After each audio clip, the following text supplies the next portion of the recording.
All right, good evening, everyone, and welcome to South Liberty Missionary Baptist Church. My name is Lakeisha Grant, and I'm going to be your presenter this evening.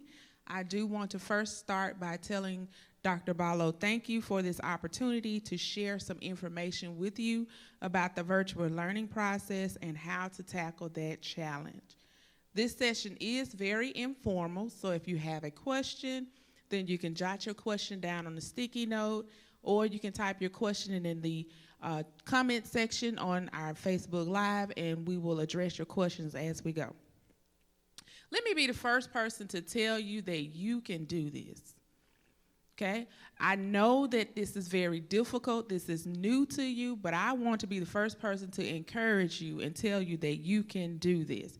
It may seem difficult. It may be challenging, but I know that with a lot of prayer, a lot of participation, and a lot of patience, we can get through this process together.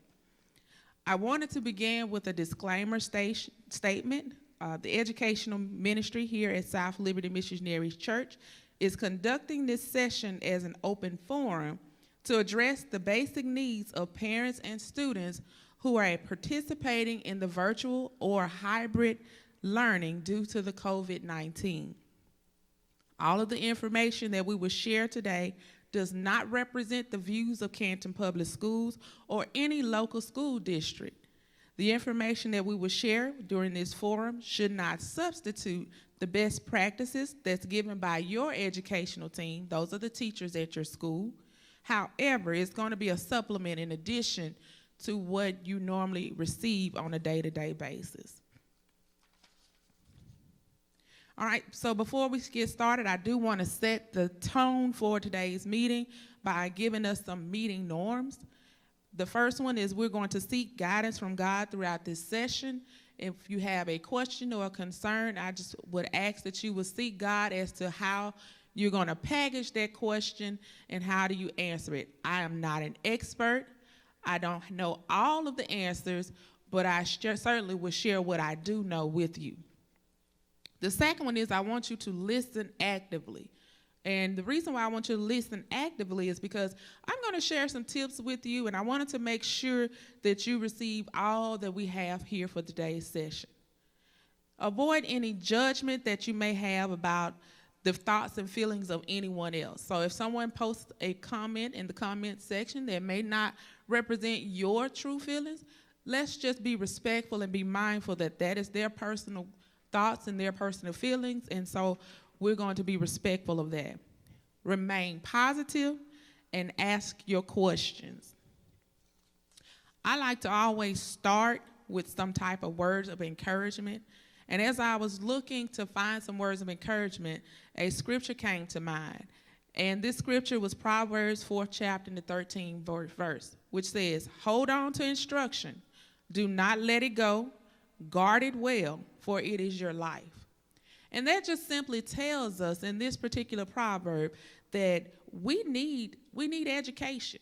And although we're unable to meet with our students face to face, they still need that education. And we need to take it seriously because this is our life. This time will come no more. Once we have moved on past this season, then we would expect our students to be on or above grade level. So it's very important for us to make sure that we're doing the things that we need to do to make sure that those students are successful. All right. I want you to take a look at this next picture. Take a few minutes and look at that picture. And I know many of you have young children as young as 2 or 3 that know how to work an iPad or a cell phone. And many of you have students who actually spend hours and hours conducting or putting together some type of TikTok. Now, I am a part of TikTok. I have it on my phone, and I watch TikTok quite often. And I tried to create a TikTok. But creating a TikTok for me, it took a lot of work and a lot of patience. It took a lot of 21st century skills to be able to put these TikToks together. But our students can do this aimlessly. They can do it real quick without even thinking about it. They can put all these different pieces together and create some type of product that represents a dance move, or it represents a funny situation, or just something comical. They can do this without any second thought. But yet, when it comes down to using the same technology to do your homework, do your classworks, they're reluctant to do it because they're saying it's too hard. I'm here to tell you, parents, don't be fooled. If students are able to do a TikTok, they're able to log into Google Classroom.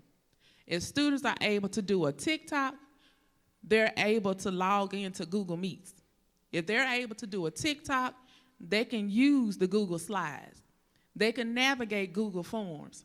They can use all of these same tools that they do on a day-to-day basis in school. It takes little effort to do that, but it takes a whole lot of effort to make a TikTok. So I want to tell everybody out there in the community, don't be fooled. Our students can and will do this, okay? All right, so here are some of our session goals. Here are some things that we're going to accomplish with today's session. The first thing I wanted to do was I wanted to provide parents or caregivers, because I know and I realize that many times parents, you're at work and you're leaving this task up to grandparents and sometimes great-grandparents to monitor your students while you're at work. And so I wanted to provide you some insights on what is your role and how can you move through this learning process. I wanted to provide some tips on setting up a very good learning environment for your students at home, provide some insight on the virtual learning schedule. What is expected of students? How long are they supposed to be online? What are they doing while they're online? And provide some suggestions for daily management. How do you manage it all while you're at home? And then give you just a few little tips on how you can get those answers from those teachers really quickly. Because I realize that a lot of times parents are sending messages to teachers and you feel like the teachers are not responding to you quick enough. And so I wanted to give you some tips on how can you get your questions answered really quickly.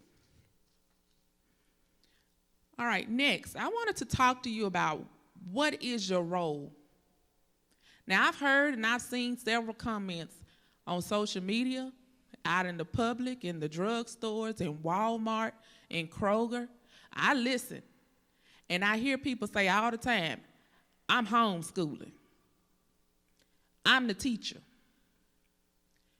Actually, you're not homeschooling. You are the facilitator, okay? Now, your role as a facilitator is much different as your role as a homeschool teacher.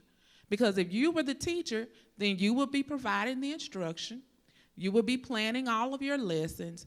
You would be making sure your students doing all the work. So your role is that of a facilitator. So let's look at some of these do's and don'ts.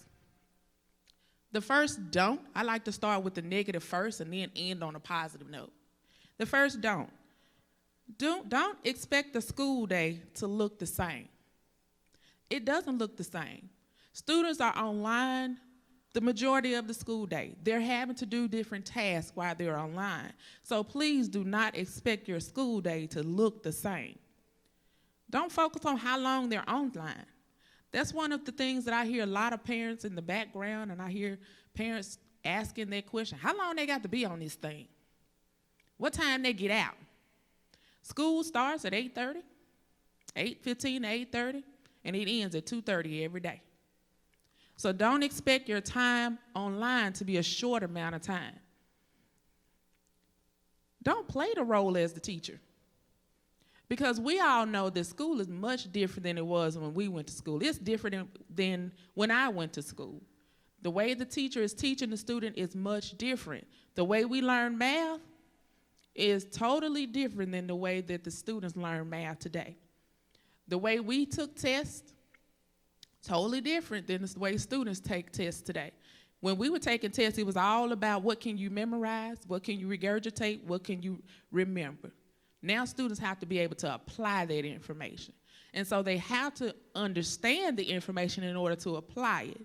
And if you're not a trained teacher, then you don't know the techniques to give that training to those students. So don't take on the role as the teacher.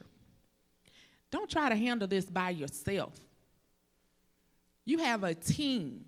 Your teacher is a part of your team. Teachers are there for you to utilize them, to ask those questions. Not only the teacher, you have your principal, you have your assistant principal, you have church members, you have members in the community. And I, for one, do not mind speaking to anybody while we're in the community. If I'm in the drugstore, if I'm in the grocery store, if you call me or send me a message, I, for one, do not mind responding or answering your question to walk you through any challenge that you may be having. All right, so let's talk about some of the do's. I want you to start helping your students establish some type of routine. Our students thrive on routines. They know that every day at 8:30, I have to be online. If you leave it open to them to log in whenever they feel like it, they won't log in at 8:15.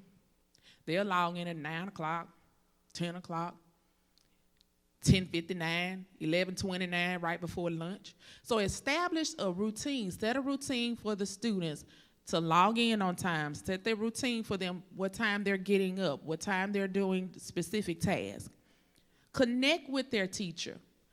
If that means connecting with them via Class Dojo, Remind, email, calling them, sending them a text, connect with your teacher because you want them to know that you care about your child's learning.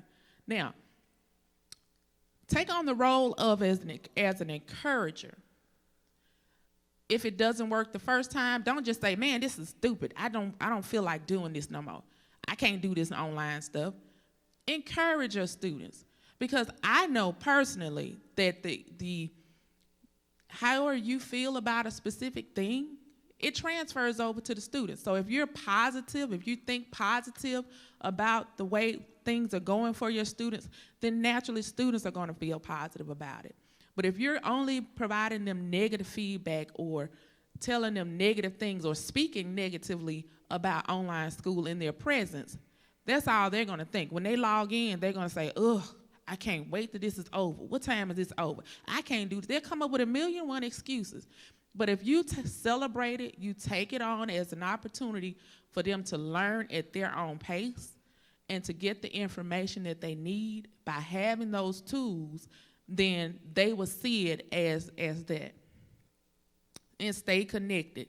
Again, staying connected goes back with being in communication with your child's teacher and being in communication with the administrator at the school and different people in their environment that are, not in the environment, but in the community that are able to help you with your child and their virtual learning. All right? So now we're going to look at what does a typical school day look like for a child. Now, this looks confusing, but it's really not. This is what they do on a day-to-day basis anyway. All right, so a typical day for school is their morning meeting.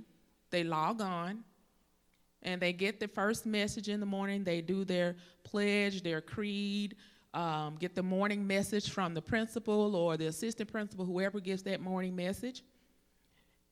You map out how long you're going to be online doing certain tasks. And then they're online for about maybe an hour and a half for their first session. Teachers typically give them a break, maybe a 10-minute break to transition to a new subject or to a new class. They have another class that they're engaged with for another hour and a half. Now notice, I'm telling you, 1 hour and a half, that's 90 minutes. Classes only last 1 hour and 90 minutes. If the student is engaged in that 90-minute block, I can almost guarantee you that when they look up and they see it's time to go, they're begging you to not release them from that class. They're wanting to learn more because they're highly engaged and they're wanting to get that information. Students have lunch from 11:30 to 1 o'clock. That's a lot of time for lunch, a lot of time. So during your lunch break, that's time for you to give your student a nutritious meal, Give them something that they can use for a snack later on. Let them go outside and take a break. Get some fresh air. If they must play a game, let them play a game for that hour and 30 minutes. Log back in, work hard and work strong for that last hour and a half. The school day is over at 2:30. Okay? So when you look up, I know personally when I look up and it's 1 o'clock, I know that I have 1 hour and 30 minutes left with my students. And I know that 1 hour I have to make it count. And so we work really hard that last hour and that 30 minutes. So this is very similar to the actual school day that students already have been doing before the pandemic, except the only major difference is students are not traveling to the cafeteria.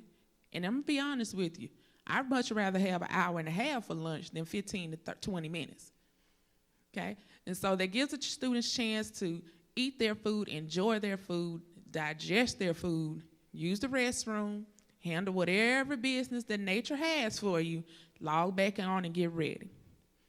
All right, so let's talk about what does all of that mean.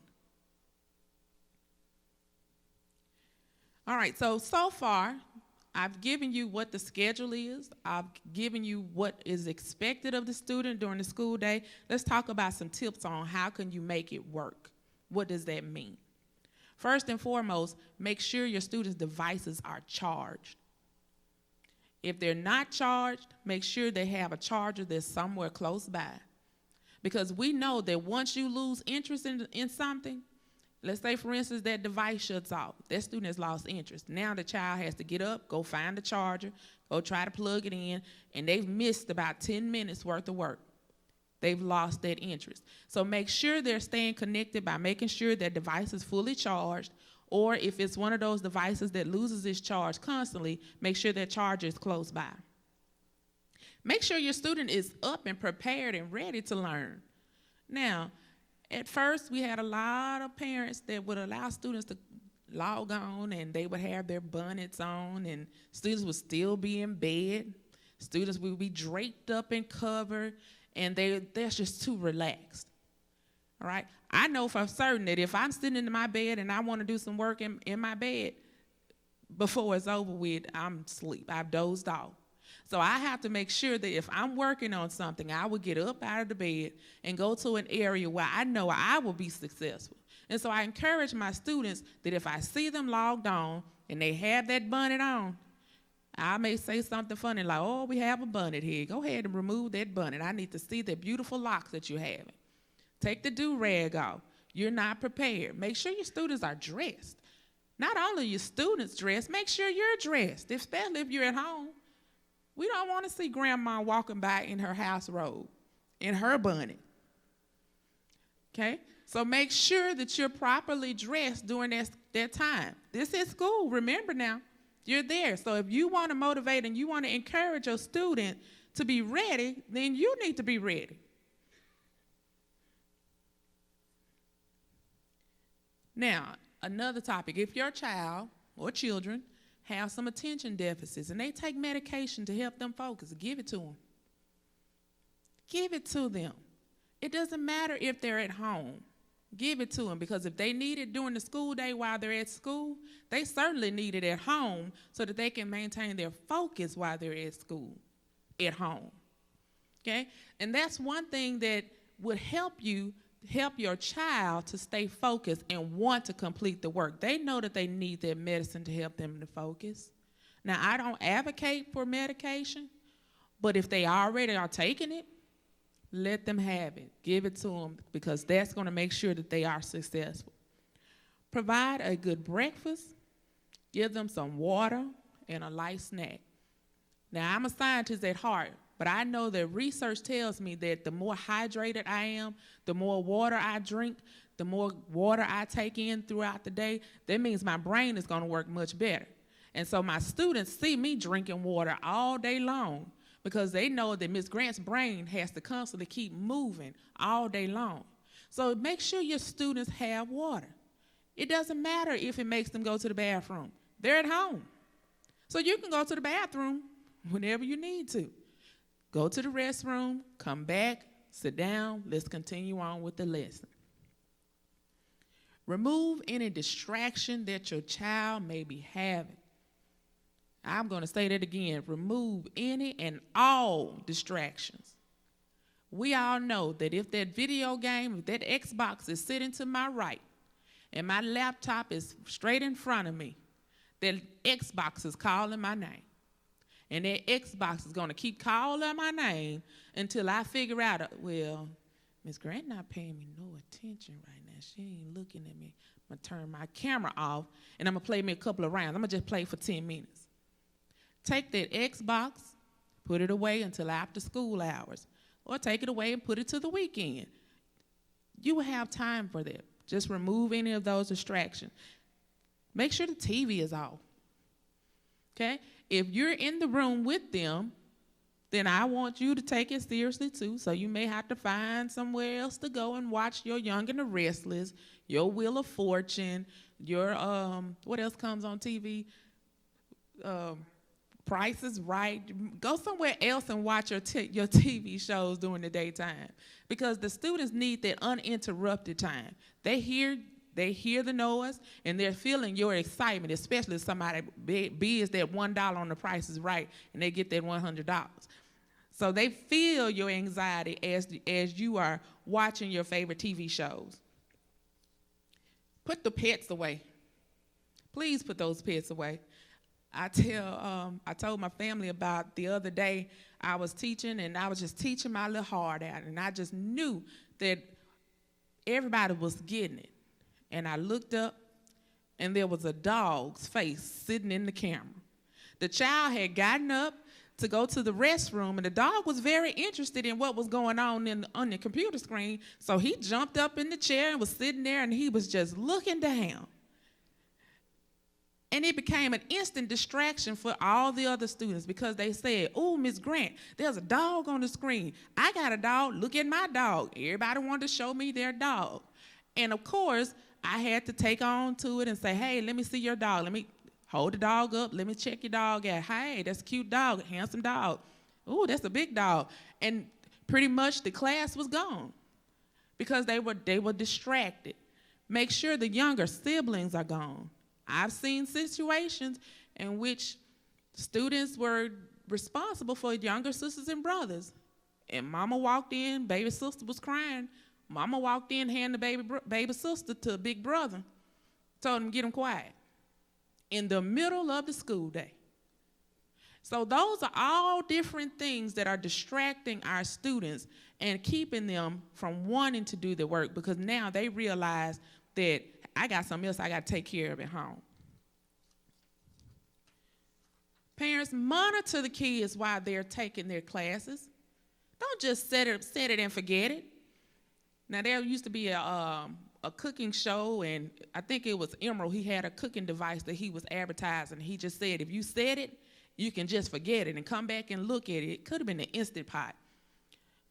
Don't set your kids up for online learning and expect for them to continue to learn and be there and do what they're supposed to do, and you walk away from them. Pop in. Do pop-ins. Check them out. Now, if you see them doing something that they're not supposed to do, don't discipline them on camera, okay? I don't want to see anyone getting a whipping on the camera or getting popped on the camera.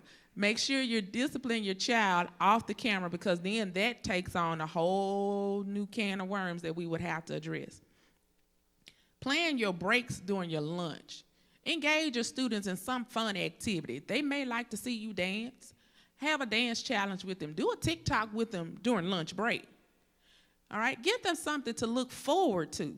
And if you give them a snack, make sure it's nothing that's sugary, that's high full of sugar, because we all know that if you're eating a bunch of candy, at some point their energy is going to crash. You're going to crash. And so we don't want our students to crash in the middle of instruction. Give them a brain break at the end of the day. Give them at least an hour after they log off where they don't have to use any technology. Give them some time. Give their brains a time to take a break and process what they've learned for the day. Log back in.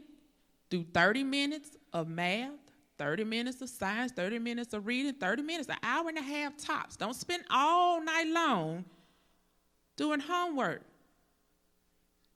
30 minutes.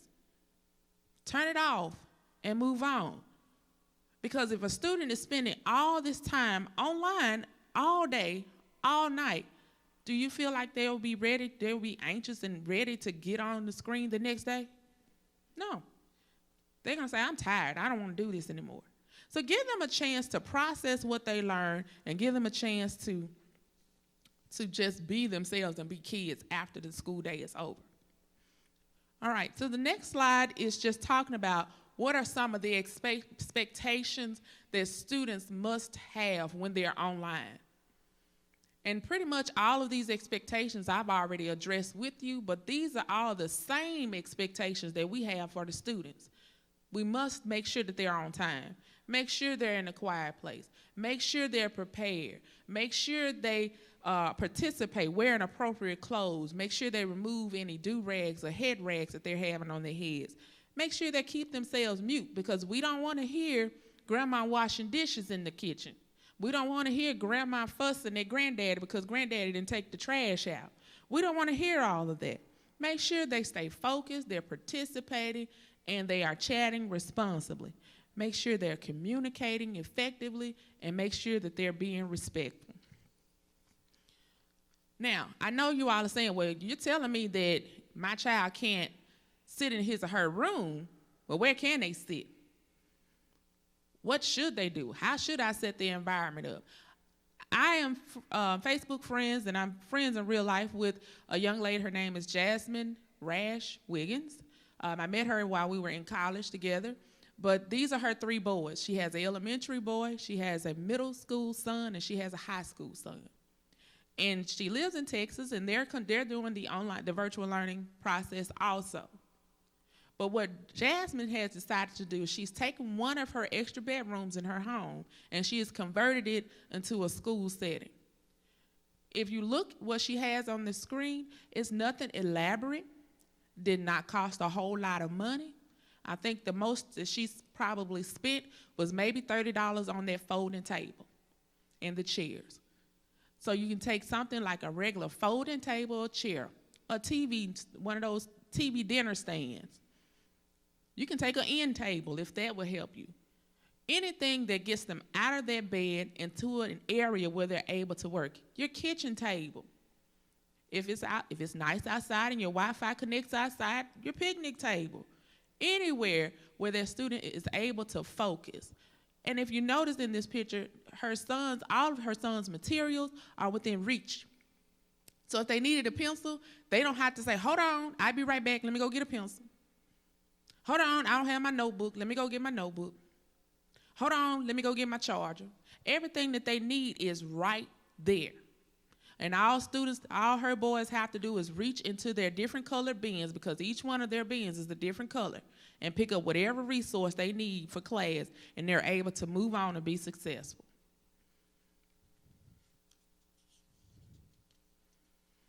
All right, so I want to move on really quickly, and I wanted to talk about how do you get an instant response from your child's teacher? Because a lot of questions that I get, especially from some of my students' parents, is I sent this teacher a message and they hadn't responded back to me. But I noticed that you respond back to me. Let's talk about that. The way you word your message will get you a quicker response. For example, let's look at this first one. This first message said, yeah, my son, you said you gave him a 0 or F. I know they did that assignment because I saw them complete the assignment. I watched them turn it in. You need to call me ASAP. This is not fair. You are the worst teacher he has ever had in all their years of being in school. Get at me now. Can you hear the attitude with that? Can you feel the disrespect and the anger in that message? But look at the second message. The parent put in the subject line, what was the purpose of the message? Failing grade. Good morning. That greeting is important. Good morning. This is Maxwell's mother. The first person didn't tell who the child was. It just went in and went hard. Good morning, this is so-and-so's mother. I noticed they have a 0 on their assignment. Is this grade due to incompletion, or is it due because they didn't know how to do this assignment? Please respond as soon as you can. Tell the person your name. That's plain and simple. It's common courtesy. Now, am I saying that all communication that some parents say is incorrect? No, I'm not. Because sometimes we need to see the anguish. Sometimes we need to see the frustration, and we see that in your message. But we just have to make sure that the way we package it, or the way you package your message, is in a way that you get straight to the point. If it's a straight to the point question, I can give you a straight to the point answer. But if it's one that's showing frustration, now I got to try to filter through all this frustration and try to figure out what is the real question. What is the real concern? What could have been a written message now ends up having to be a phone call, because I need some clarity. I need to calm you down so that we can get to an understanding. So make sure that you are very strategic in the way that you approach the teacher, the way that you respond to the teacher. Now, it goes both ways. You expect the teacher to have the same level of respect for you. But if you're reaching out, make sure that you're doing it in a way that your teacher is able to quickly get you what you need so that you both can move on.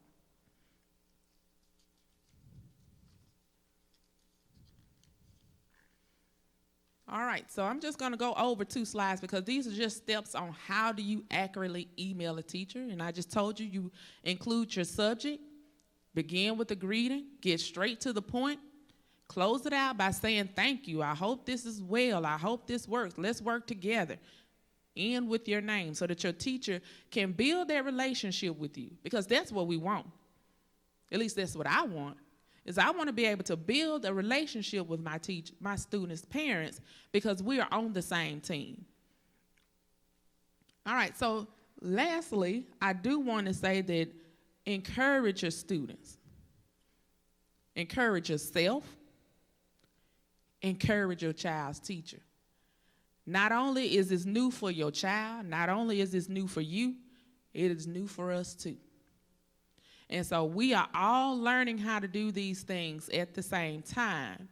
And we're all working on this at the same time. And we're all frustrated at the same time. So if we're all in the same position, then make sure that we are all working together so that we can all accomplish the same goal.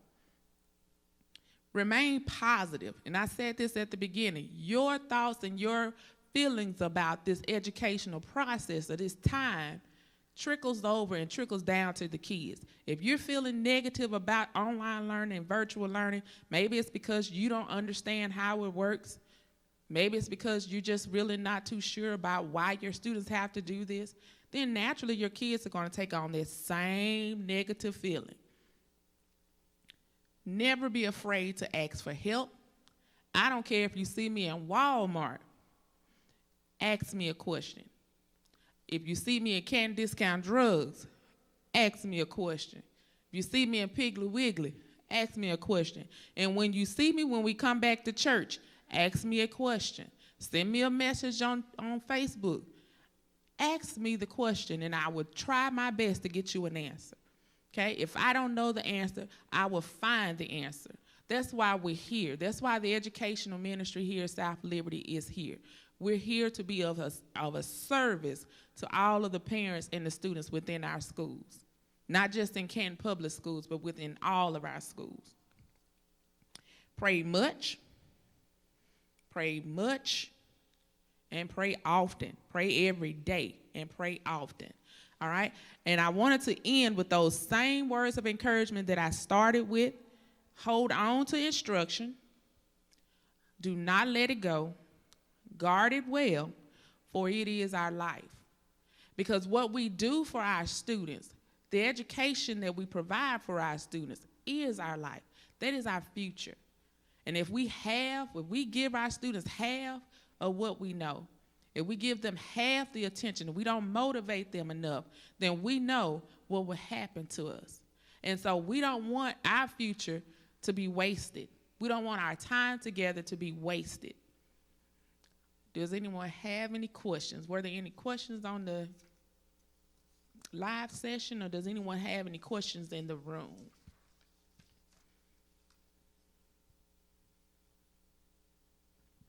Any comments?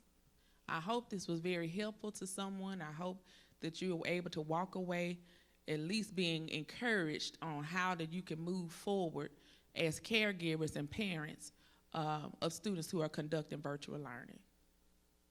Yes, ma'am.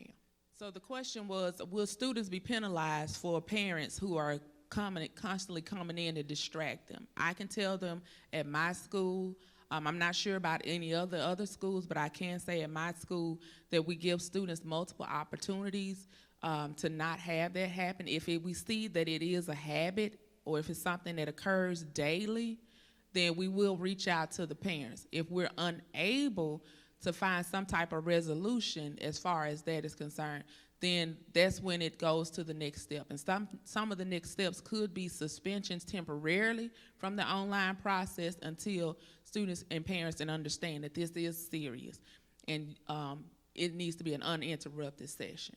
So I'm quite certain that it could be the same everywhere, that we do give students and parents chances, because this is new. But if it's a habit, if it's constant every single day, then that's a conversation that we will need to have with the parents about not interrupting the class flow. It's a very good question. Anyone else have any questions?